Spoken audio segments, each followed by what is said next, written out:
So when you look at Venezuela's economy right now, the best way to think of the bolivar, think of it as an ice cube.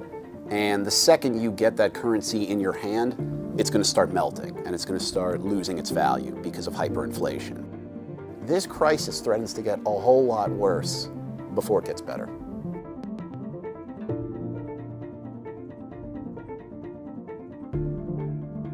It's gone from the richest nation in Latin America to what is now a primitive barter system. I think most people you ask know that there's a crisis in Venezuela, but I don't think the average person understands the depth in which the crisis has reached. What we're seeing now is a disaster state. Nicolas Maduro. President Nicolas Maduro. President Nicolas Maduro. If you think about Maduro, he's really a leader who's sitting on gunpowder, just this big mountain of gunpowder. And he's able to spread water on it to keep it from igniting. And he does that by maintaining loyalty from the military and keeping certain people rich and keeping support from other countries.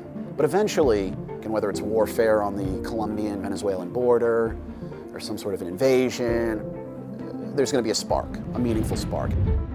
Oil was discovered in Venezuela in the early 20th century. And prior to that, they had a strong economy. They had gold, they had diamonds, they were one of the leading exporters of cocoa and coffee. The beaches were beautiful, so there was a tourism industry. But when oil was discovered, it was a gold rush. They just went all in on oil. When you only have oil as your chief export, 98% of the exports that come out of Venezuela are oil. You are handcuffed to that commodity. So when we see volatility in the oil market, what we see is the overall collapse again and again of the economy in Venezuela. President Maduro redenominated the currency. He basically lobbed 5 zeros off of the value of the currency.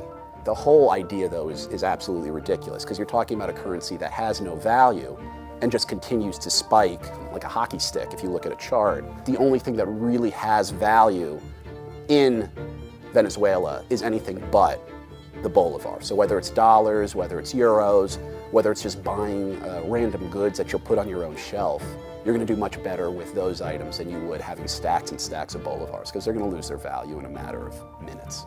With inflation rising that quickly and with a country trying to print money in a way to keep up, there is no way for people to have paper money to afford goods. So you can't go to a store with these bundles and bundles and bundles of cash.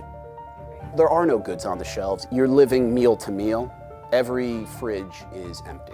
So it's a hustle, it's a scramble, it's a panic. In order to get treated at a Venezuelan hospital, a patient has to bring their own light bulb.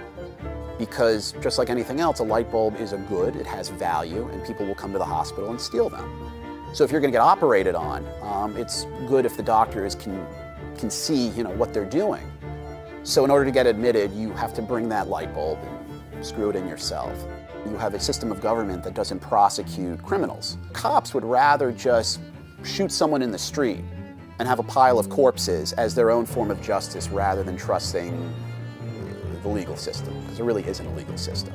The day-to-day life is terrifying, but people stay. If not because they don't have the resources to leave and because if you want to get a passport, you're going to be in line for days, there's a lot of pride there. A lot of them want to stay to hopefully see things get better. Right now, you've got 300 billion barrels of oil in the ground. Call that, in a bull market, $1 trillion worth of oil just sitting there. That's 20% of the world's proven reserves. That's more oil than any other country has. And they can't get it out of the ground because the rigs don't work. But let's assume for a second we had a magic button and we pressed it, and overnight all of those rigs were functioning properly again, and that oil was ready to be extracted. Well, you need to get people there to work the rigs, and there's no transportation system. I mean, the problems are just unbelievable. Their crisis is brought on by ineptitude and corruption and the fact that they are sitting literally on the solution and they have no way to get it. I do think that there could be change, positive change that could come It's going to take time, but the resources are there. I mean, this is a gorgeous country. Venezuelans love their country.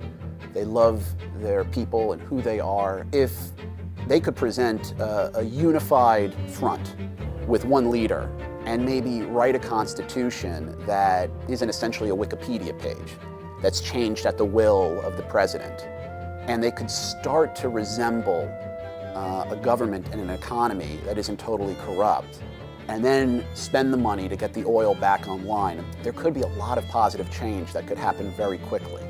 And then with all of that, you could see young Venezuelans who have left return to the country, and bringing with them education and hope and inspiration, and you could see a positive domino effect for these people that frankly deserve a shot at happiness and a shot at life.